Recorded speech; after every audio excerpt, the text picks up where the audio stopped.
बिस्मिल्लाहिर्रहमानिर्रहीम। पार्टन इमरान सीरीज मुसन्निफ Mazhar Kaleem MA। Operation hall के अंदर कंट्रोलिंग रूम में कैली ऑपरेशन के इंचार्ज रॉबर्ट के साथ कुर्सी पर बैठा हुआ था। सामने कंट्रोलिंग मशीन की बड़ी सी स्क्रीन 4 हिस्सों में तकसीम थी और हर हिस्से पर पार्टन जजीरे की एक सिमत नज़र आ रही थी, जिसमें आधी स्क्रीन पर फिजा और बाकी आधी स्क्रीन पर समुंदर अपनी अमीर गहराई तक नज़र आ रहा था। इस तरह चारों हिस्सों पर पार्टन जजीरे की चारों सिमतें नज़र आ रही थीं और हर हिस्से के आगे 2 हिस्से थे। कैली की नज़र चारों स्क्रीनों पर इस तरह जमी हुई थी जैसे चिपक सी गई हो। बॉस, आखिर वो किस तरह पार्टन पहुंच सकते हैं? मेरे ख्याल में तो कोई रास्ता ही नहीं है, रॉबर्ट ने कहा। तो कैली ने बेख्तियार तवील सांस लिया और फिर इसने कुर्सी की पुष्ट से सर लगा दिया। काफ़ी देर तक स्क्रीन को देखने के बाद इसने पहली बार स्क्रीन से नज़रें हटाई थीं।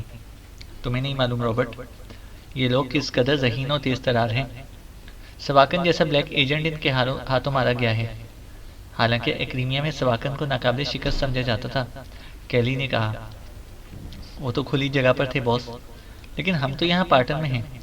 मैं यहाँ की बात कर रहा हूँ, रॉबर्ट ने कहा। सवाकन के असिस्टेंट और अब इसकी जगह सेक्शन इंचार्ज हार्डी एक आदमी से टकराया जिससे पाकिस्तानी एजेंटों ने पार्टन के बारे में तफसीली पूछगछ की थी। इस आदमी ने हार्डी को बताया है कि उन्होंने इसे समुद्र की वो गहराई मालूम की है जहाँ एक सिमती लहर ख़त्म हो जाती है और 2 सिमती लहरें शुरू होती हैं। और दूसरी बात इन्हें इस आदमी से ये मालूम हुई है कि पार्टन जजीरे की मिट्टी में ग्रेफाइट की कसीर मिकदार कुदरती तौर पर मौजूद है, कैली ने कहा।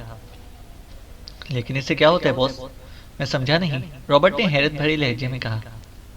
तुम भी नहीं समझे और मैं भी नहीं समझा था, लेकिन हार्डी हम दोनों से ज़्यादा ज़हीन है।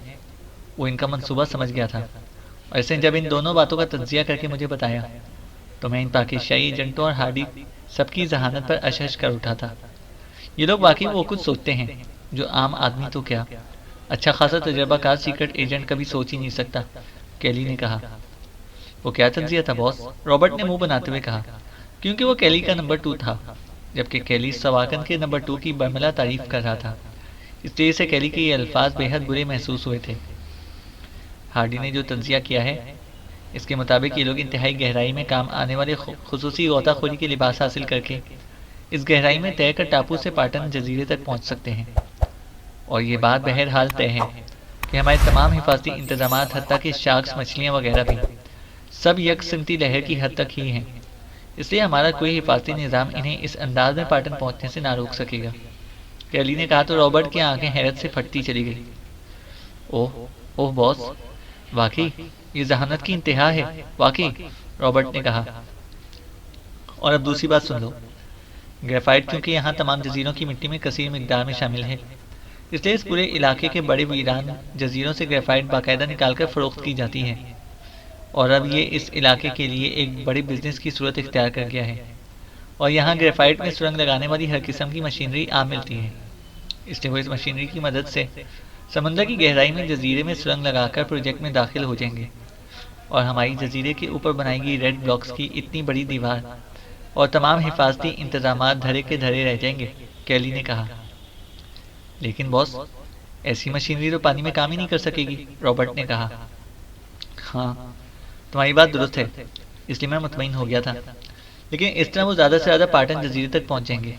लेकिन अगर बगौर सोचा जाए तो वो समुद्र की गहराई से निकलकर जजीरे की बैरूनी सतह पर नहीं पहुंच सकते, क्योंकि जजीरे पर चढ़ने के लिए वो लाजमन 2 सिमती लहरों की गहराई से एक सिमत वाली गहराई में दाखिल होंगे। और जैसे ही वो ऐसा करेंगे हमारा हिफाजती निज़ाम हरकत में आ जाएगा और वो वहीं जलकर राख हो जाएंगे, कैली ने कहा। तो रॉबर्ट ने भी इख्तियार इत्मीनान भरा तवील सांस लिया। आप भी किससे कम ज़हीन नहीं है बॉस।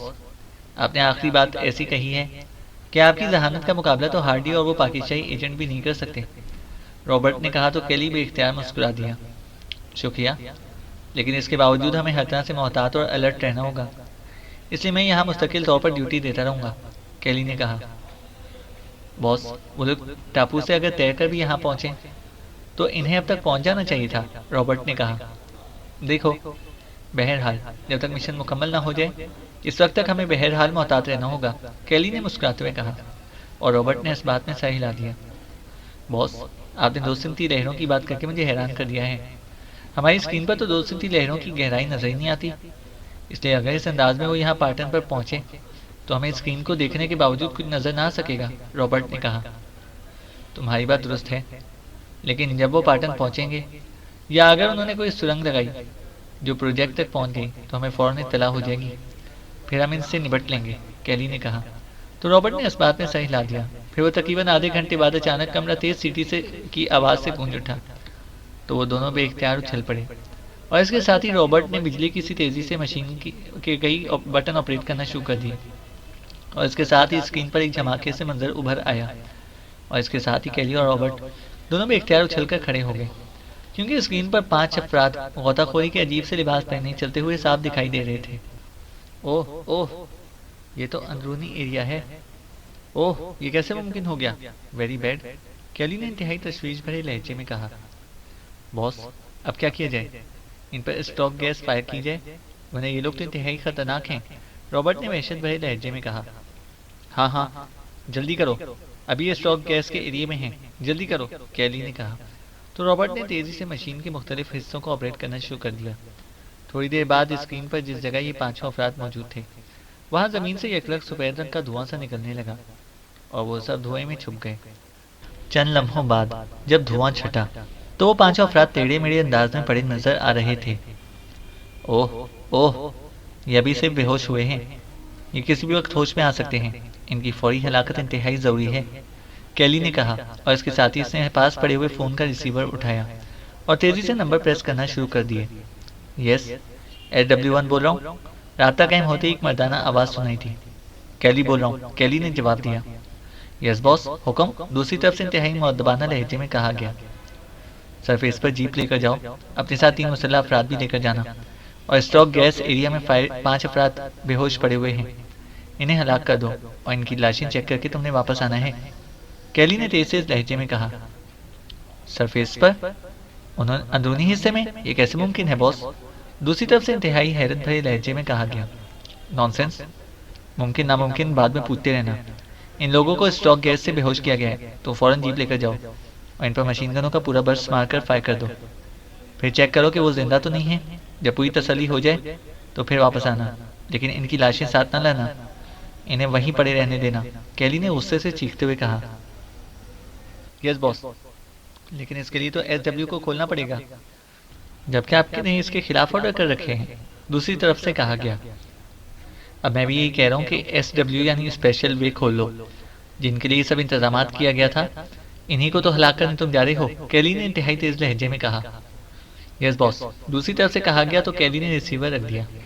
रॉबर्ट वैसे ही खामोश खड़ा था, क्योंकि कैली भी खड़े होकर बात कर रहा था, इसलिए रॉबर्ट भी बैठने की कोशिश ना की थी। फिर फोन कॉल करके जैसे ही कैली कुर्सी पर बैठा, रॉबर्ट भी अपनी कुर्सी पर बैठ गया। SW को ओपन करो, कैली ने कहा। तो रॉबर्ट ने तेजी से हाथ बढ़ाकर मुख्तलिफ बटन दबाए तो स्क्रीन के 2 हिस्से हो गए। एक हिस्से में वो लोग बेहोश पड़े हुए नजर आ रहे थे, जबकि दूसरे हिस्से पर जमीन नजर आ रही थी जो झाड़ियों से भरी हुई थी। कुछ देर बाद जमीन का एक हिस्सा किसी संदूक के ढक्कन की तरह उठा और सीधा हो गया। इसके साथ ही इसके हिस्से से एक जीप बाहर निकली और फिर मुड़कर तेजी से आगे बढ़ती चली गई। अब स्क्रीन के एक हिस्से पर जीप दौड़ती हुई दिखाई दे रही थी, जबकि दूसरे हिस्से पर वो 5 अफराद बेहोश पड़े हुए दिखाई दे रहे थे।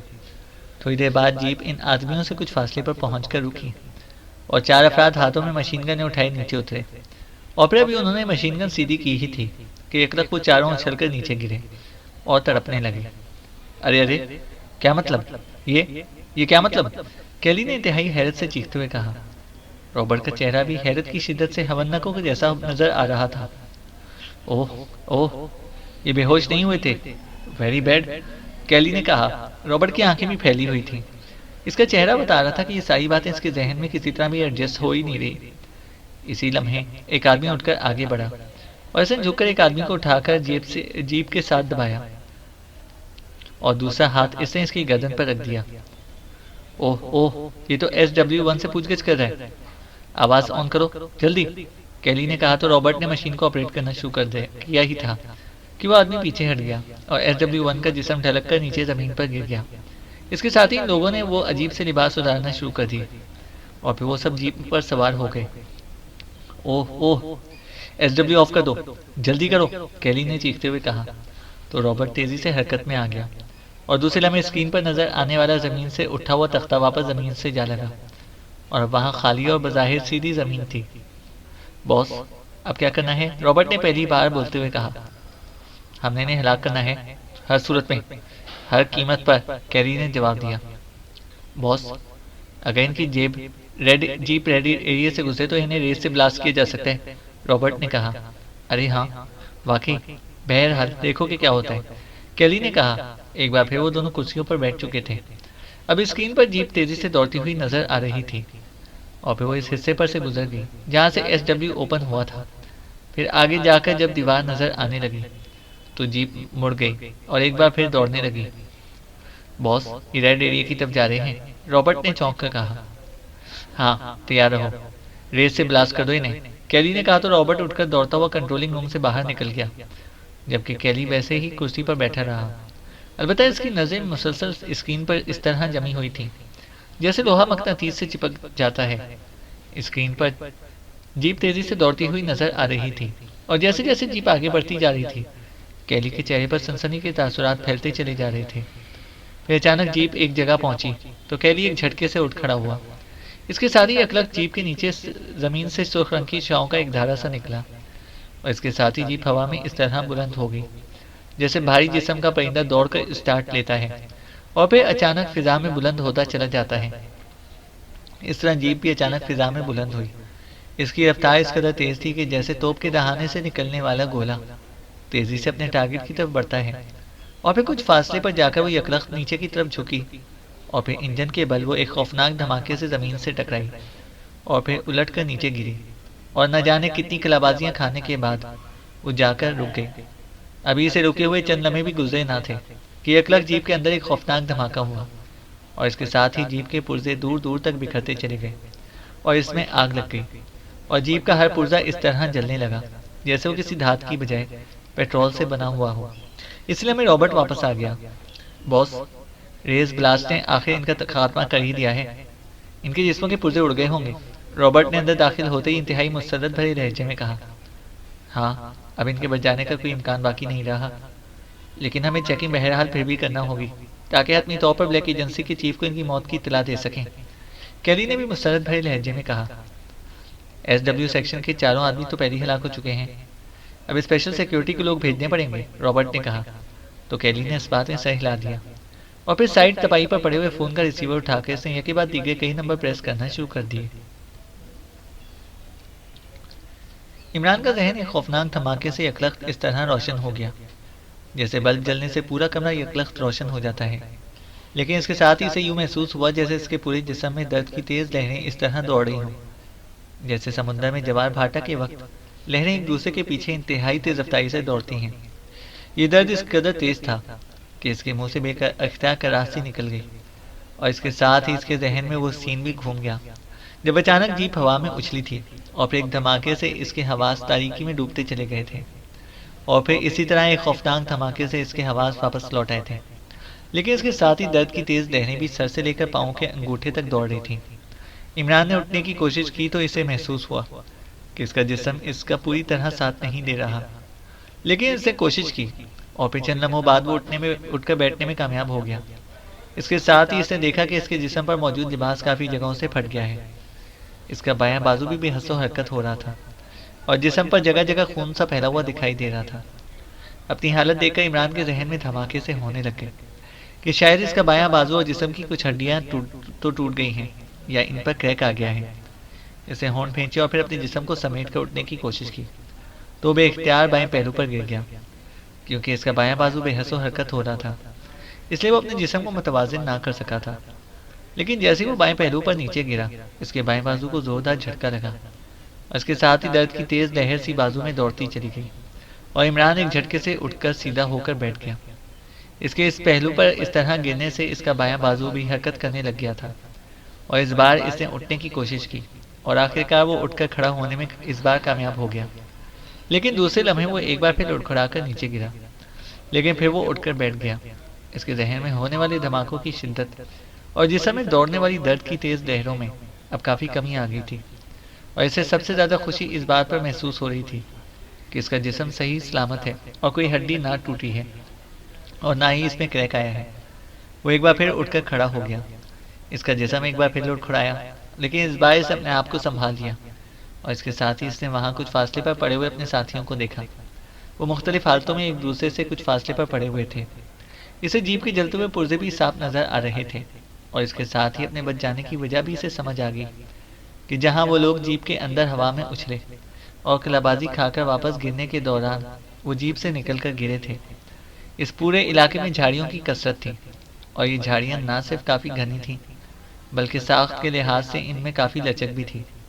इसलिए इन झाड़ियों में गिरने की वजह से वो टूट फूट से बच गया था और इसे शायद होश भी इसलिए आ गया था कि चोटें लगने की वजह से इसके जिस्म में दर्द की तेज़ लहरें पैदा हुईं और दर्द की इन तेज़ लहरों ने इसके जहनी रद्द अमल के साथ मिलकर इसके जहन में वो धमाका पैदा किया जिसकी वजह से वो होश में आ गया था। वो आगे बढ़ा, वो कई बार लुढ़खुड़ाया, लेकिन फिर ऐसा ऐसा इसका जिस्म नॉर्मल होता चला गया। वो सफदर के करीब पहुंच गया। सफदर का जिस्म टेढ़े मेढ़े अंदाज में झाड़ियों पर पड़ा हुआ था।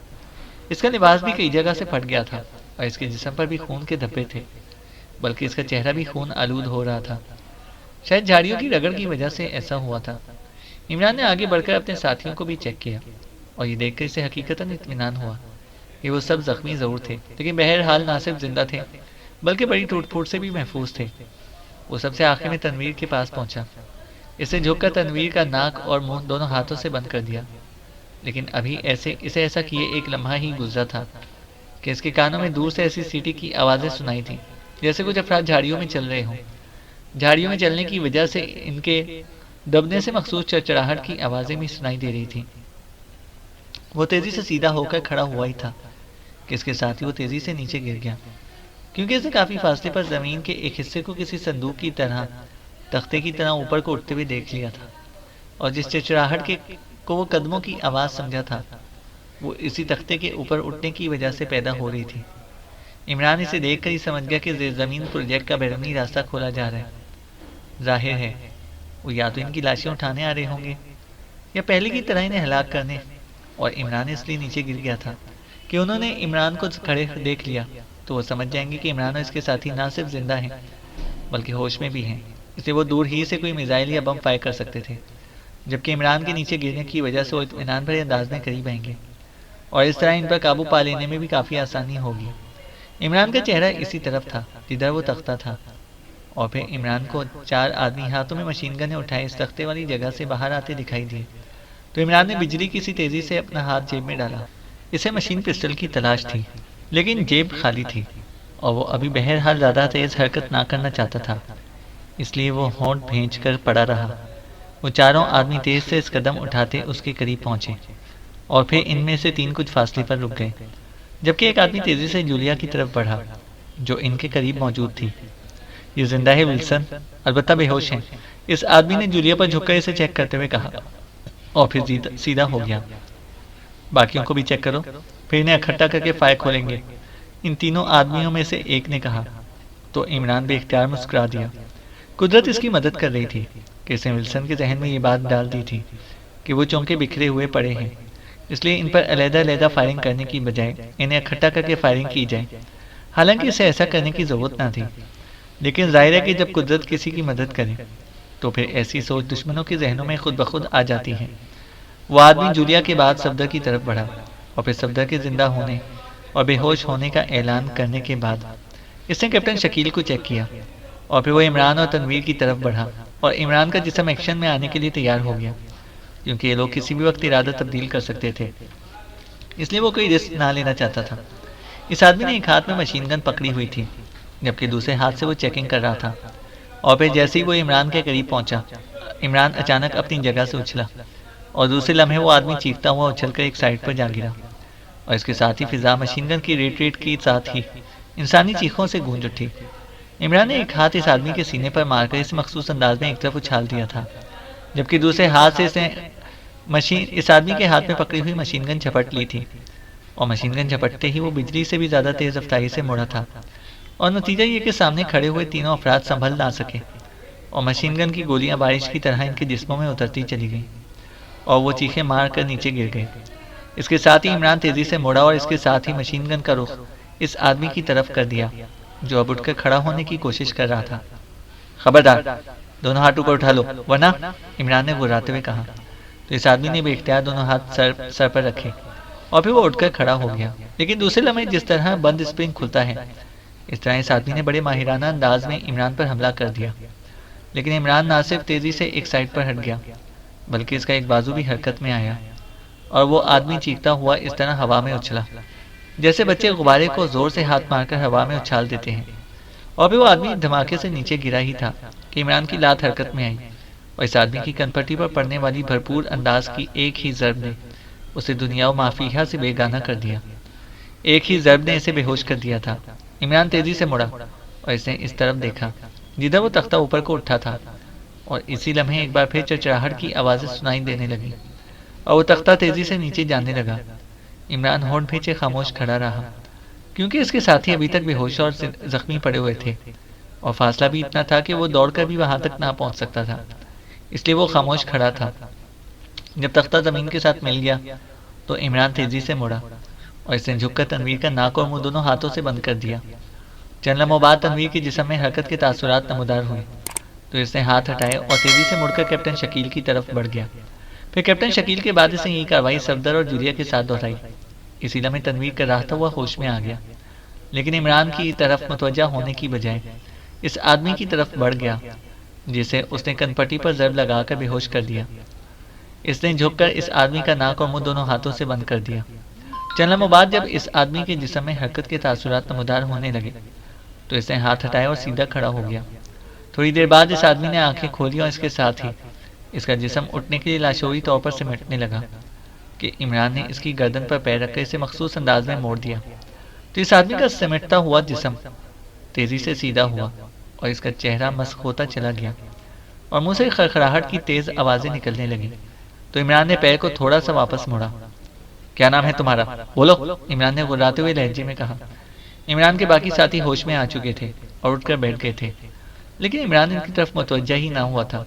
इसकी सारी तवज्जो इस आदमी की तरफ मबजूल थी। मेरा नाम रॉडनी है, इस आदमी ने रुक रुक कर कहा। अड्डे की तफसील बताओ, पूरी तफसील, इमरान ने कहा। मुझे नहीं मालूम, मैं तो स्पेशल सिक्योरिटी में शामिल हूँ, हमारा सेक्शन अलहदा है। असल प्रोजेक्ट न जाने कहाँ मुकम्मल हो रहे हैं, रॉडनी ने मुख्तलिफ सवालों के जवाब देते हुए कहा। अलबत्ता इमरान ने इससे तमाम सिक्योरिटी सेक्शन, इसके ऑपरेशन रूम और कैली के बारे में तमाम तफसीलात मालूम कर ली थी, लेकिन वो आदमी बाहर से दरवाज़ा खोलने के बारे में कुछ न बता सका। और फिर इमरान ने पैर को एक झटके से मोड़कर इसका खात्मा कर दिया और फिर वापस अपने साथियों की तरफ मुड़ा। ये सब क्या हुआ है? ये हम बच गए हैं, मगर कैसे? जूलिया ने हैरत भरे लहजे में कहा। मारने वाले से बचाने वाला ज्यादा ताकतवर है। बहरहाल अब उठकर खड़े हो जाओ, हम हाई रिस्क में हैं, इमरान ने कहा तो सबने इस बात में सर हिला दिए और फिर उठकर खड़े होने लगे। गो के पहले पहल बोल उड़खड़ाए, लेकिन फिर संभल गए। अलबत्ता कैप्टन शकील और तनवीर दोनों चलने में दुश्वारी महसूस कर रहे थे, लेकिन इमरान ने इन्हें बारी बारी बाजू से पकड़कर एक झटके से मखसूस अंदाज में चलाकर इन्हें सेट कर दिया और फिर चंद लम्हों बाद बहरहाल वो चलने के काबिल हो गए। अलबत्ता इन सब के चेहरों पर शदीद तकलीफ के तासुरात मौजूद थे। जाहिर है कि वो इंसान थे, पत्थर तो नहीं थे, और जख्मी भी थे और तकलीफ में भी। ये जीप कैसे हिट हुई, ये बात मेरी समझ में नहीं आई। कोई बम फायर हुआ या मिसाइल? कैप्टन शकील ने कहा। इस आदमी रॉडनी ने बताया कि जमीन से रेड ब्लास्ट नामी रेस फायर की गई जिस वक्त हमारी जीप इस जगह से गुजर रही थी, और इन रेस ने जीप को धकेलकर पूरी कुवत से ऊपर को उछाल दिया। चूंकि जीप की खिड़कियां ना थीं, इसलिए हमें इसके गिरने से पहले इससे निकलकर नीचे झाड़ियों में गिरने की वजह से बच गए, वरना तो हमारा हशर इबरतनाक होता, इमरान ने जवाब दिया। इसका मतलब है कि हमें नीचे से चेक किया जा रहा है, सफदर ने कहा। हाँ, जाहिर है। बहरहाल अब हमने इस रास्ते को बाहर से खोलना है। मैंने चेक कर लिया कि ये तख्ता कहाँ से उठता है, तो मशीन गनें निकालो, इमरान ने कहा। और उन्होंने इन आदमियों के हाथों से निकलकर एक तरफ पड़ी हुई 3 मशीन गनें उठा ली और फिर वो इमरान के पीछे चलते हुए इस तरफ को बढ़ते चले गए जिस तरफ इमरान ने जमीन से तख्ता उठते हुए देखा था। थोड़ी देर बाद वहां पहुंचकर रुक गए। इमरान साहब, आप इसे कैसे खोलेंगे? सफदर ने कहा। मेरे जहन में इसके खुलने और बंद होते वक्त पैदा होने वाली मखसूस चिड़चिड़ाहट मौजूद है, और इस आवाज़ से मुझे इल्म हो गया कि दरवाज़ा किस मैकेनिज्म के तहत काम करता है, और अल्लाह ताला की मदद से मुझे यकीन है कि मैं इसे बाहर से भी खोलने में कामयाब हो जाऊंगा, इमरान ने कहा। और इसके साथ ही वो आगे बढ़ा और फिर एक झाड़ी के करीब बैठकर इसने एक हाथ से झाड़ी की साइड में ज़मीन पर इस तरह हाथ मारना शुरू कर दिया जैसे वो ज़मीन को थपथपा रहा हो। इसके साथ ही वो हाथ को आगे बढ़ाए ले गया और फिर एक जगह जैसे ही इसने हाथ मारा, इसके चेहरे पर हल्की सी मुस्कुराहट तैरने लगी और फिर वो उठकर खड़ा हो गया। जीप का कोई ऐसा पुर्जा तलाश करके ले आओ जिसकी मदद से इस जगह को कुछ गहराई तक खोदा जा सके, इमरान ने अपने साथियों से मुखातिब होकर कहा। तो सफदर, कैप्टन शकील और तनवीर तीनों वापस मुड़े और इस तरफ को बढ़ते चले गए जिधर जीप के जले हुए पुर्जे बिखरे पड़े थे। हमने इसे खोल भी लिया तभी हम इंतहाई खतरे में होंगे। वो हमें चेक कर रहे हैं और फिर इनके पास न जाने किस किस्म का सिस्टम और किस किस्म का असलहा मौजूद है, जूलिया ने तशवीश भरे लहजे में कहा। सिर्फ अफराद और असलहे का मसला है, सिस्टम का कोई मसला नहीं है, क्योंकि इनके जहन में जिस तरह ये बात नहीं थी कि इस दीवार के अंदर भी कोई आ सकता है, इसी तरह इन्हें यह भी तस्वुर नहीं हो सकता कि नीचे इनके हिस्से में भी कोई आ सकता है, इमरान ने कहा। इस आदमी ने क्या बताया है, अंदर कितने आदमी होंगे, जूलिया ने कहा। 8 अफराद तो बाहर आकर हमारे हाथों हलाक हो चुके हैं, और इस आदमी के मुताबिक अंदर कैली है, ऑपरेशन हॉल इंचार्ज रॉबर्ट है और 2 सिक्योरिटी के मजीद अफराद मौजूद हैं, इमरान ने जवाब दिया। लेकिन वो मिसाइल कहाँ होंगे जिनके खात्मे का मिशन लेकर हम यहाँ आए हैं, जूलिया ने कहा। रॉडनी ने बताया कि प्रोजेक्ट वाला हिस्सा बिल्कुल अलग, अलहदा और बंद है। इसके गिर्द भी रेड ब्लॉक्स, दीवार और छत है और इसका कोई राब्ता किसी से नहीं है।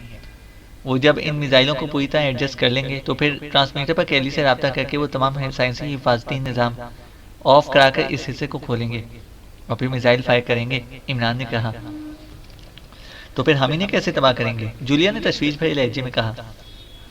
कैली का राब्ता इनसे होगा, इसलिए पहले कैली से 2-2 हाथ हो जाए, फिर आगे बढ़ेंगे, इमरान ने कहा। तो जूलिया ने इस बात में सर हिला दिया। थोड़ी देर बाद कैप्टन शकील, सफदर और तनवीर तीनों ही इकट्ठे वापस आ गए। इन तीनों ने ऐसे पुर्जे उठाए हुए थे जिनसे ज़मीन को खोदा जा सकता था।